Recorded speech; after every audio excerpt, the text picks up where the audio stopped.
সত্যি ঘটনা। ১৯৮৯ সাল, শীতের শেষ দিক। ঢাকার পাশের ছোট্ট এলাকা নবীননগরে ছিল এক পুরনো হাসপাতাল, নবীননগর হাসপাতাল।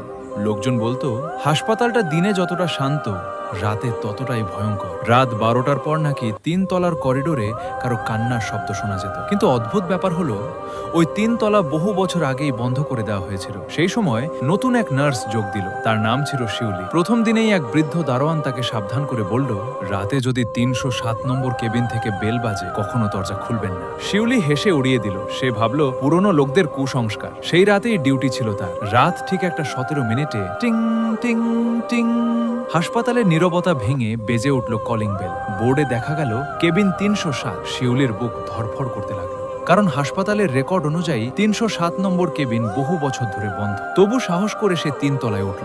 উপরে ওঠার সাথে সাথে বাতাস ঠান্ডা হয়ে গেল। লাইটগুলো বারবার জ্বলছিল আর নিভছিল। করিডোরের শেষে মরিচা ধরা দরজায় লেখা ৩০৭। ভেতর থেকে আসছিল কারো ফিস ফিস শব্দ।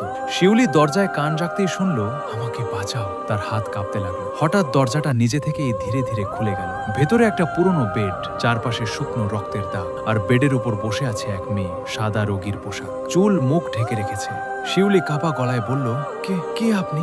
মেয়েটা ধীরে ধীরে মুখ তুলল, আর তখনই শিউলি চিৎকার করে উঠল, কারণ মেয়েটার চোখ ছিল না, শুধু অন্ধকার গর্ত আর মুখ জুড়ে সেলাই। হঠাৎ পুরো রুমের লাইট নিভে গেল। অন্ধকারের মধ্যে শুধু শোনা গেল, তারা আমাকে ভুল অপারেশন করেছিল। তারপর ঠান্ডা একটা হাত শিউলির গলা চেপে ধরল। পরদিন সকালে হাসপাতালের স্টাফরা ৩ তলায় শিউলির জুতো খুঁজে পেল, কিন্তু শিউলিকে আর কখনো পাওয়া যায়নি। এরপর থেকে প্রতি রাত একটা ১৭ মিনিটে ৩০৭ নম্বর কেবিনের বেল এখনো বাজে, আর কেউ যদি ভুল করে দরজা খোলে, সে আর ফিরে